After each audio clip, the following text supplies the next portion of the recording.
Hello, I'm Colette Sharbaugh, and I'm here with Ash Noah, and we're going to talk about 4 skills that finance professionals need to be future ready. Ash is the Vice President of CGMA External Relations at the Association. Thank you so much for joining me today, Ash. I'm delighted to be here. Thank you, Colette. Thank you. So I guess I want to just start off by asking you, what's going on in the business landscape right now? What changes are happening, and why do finance professionals even need new skills?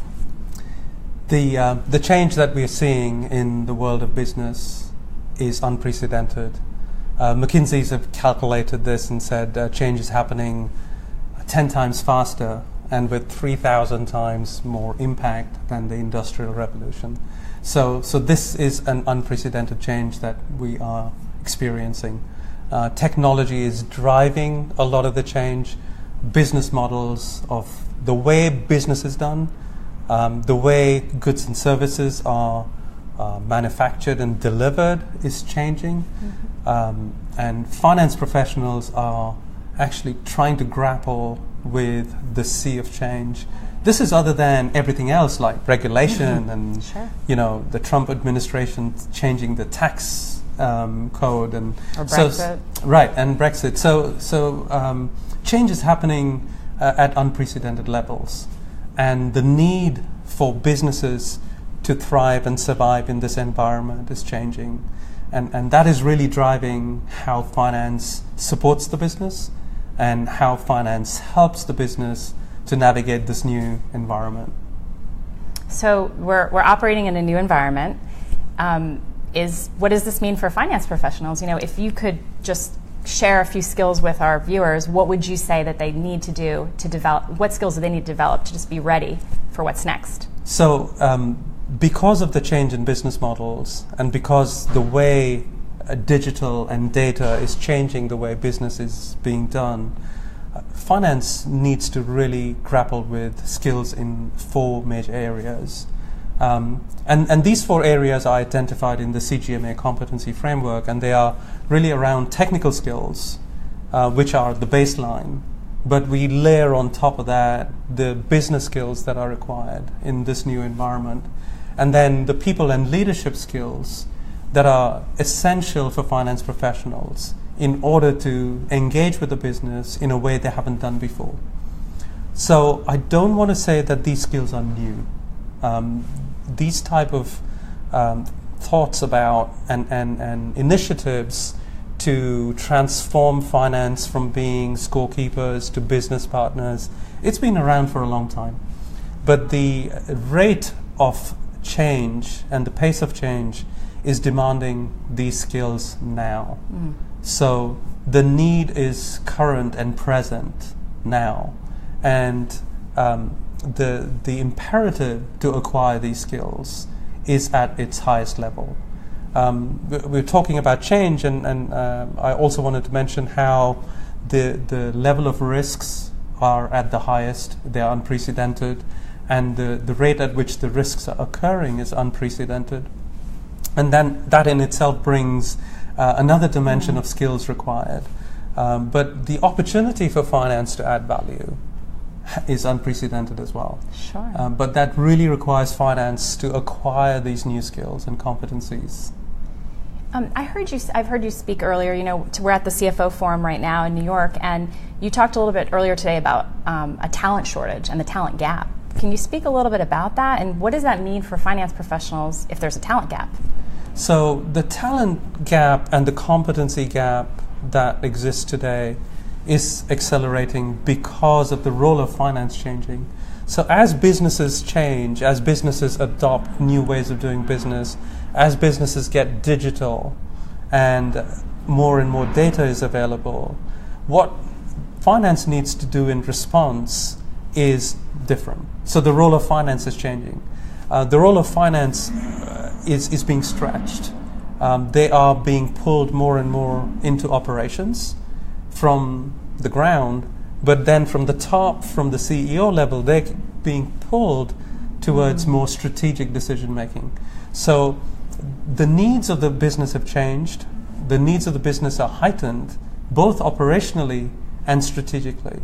And so finance needs to be able to understand operations and help operations make decisions which are, operational and day-to-day. But at the same time, they need to be able to engage with the business and the CEO and be able to look at the various scenarios, present the impact of the various strategies that the organization is pursuing. So the role stretch is also creating this skill gap and accentuating the skill gap. So for our viewers right now, you talked about technical skills, business skills, leadership skills, and people skills that finance professionals need to develop. If someone's listening right now and they're thinking, I myself need to hone one of those skills or two of those skills, where do they go? How do they go about developing those skills? The association has done a tremendous amount of research, and we are really focused on enabling the profession and enabling leaders and finance individuals to be able to plug into a structured way of firstly identifying these skills, articulating these skills and understanding what these skills are, and then measuring how they're doing with these skills. So you measure the gap, and then we also provide resources as the association to address the skill gap. And a first port of call would be the CGMA Competency Framework. And this framework really articulates in these 4 buckets the technical skills, business skills, people and leadership skills. It articulates these skills. There are 64 pages of descriptions of these skills. And typically, we look at roles within organizations. We have job descriptions, we have job roles.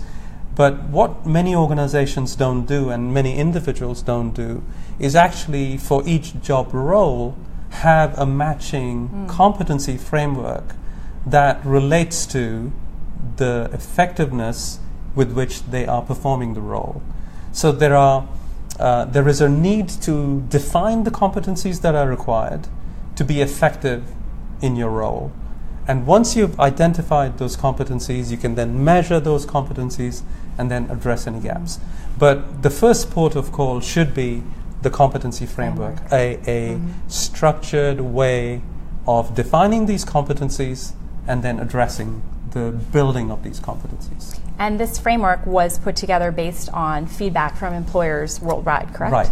So we engaged with over 300 organizations in 14 countries, and we engage with large, small, government, not-for-profit, all types of organizations, so that the skills and competencies that we are trying to build through the CGMA program actually addresses the need. It actually addresses this role stretch. It addresses the skill gap. And so it's a ready-made framework which you can plug and play. You don't have to do your own research. It guides you to these critical skills, and it also then guides you to resources that can help you develop and address these skills. So the CGMA program is based on the skills that employers say that they need. The most in this environment. That's great. In this VUCA world that we often talk about, the volatile, uncertain, complex, and ambiguous world, really needs a different skill set. And that is exactly what CGMA addresses. CGMA also addresses the skill sets needed to transform the finance function. And the transformation is about moving up the value chain, where you're not only analyzing and assembling the information, but you're actually deploying solutions, and you're engaged with the business, and you're really being a business partner to the business. Excellent. And I know you've spoken a lot about that today and in other CFO forums around the world. So thank you so much for sharing your insights with our Facebook viewers. So just as a recap, Ash talked about 4 skills to help the finance professional become future ready. Those are technical, business, leadership, and people skills. And you can learn more about the CGMA program and the competency framework that Ash mentioned on cgma.org. So thank you all for joining.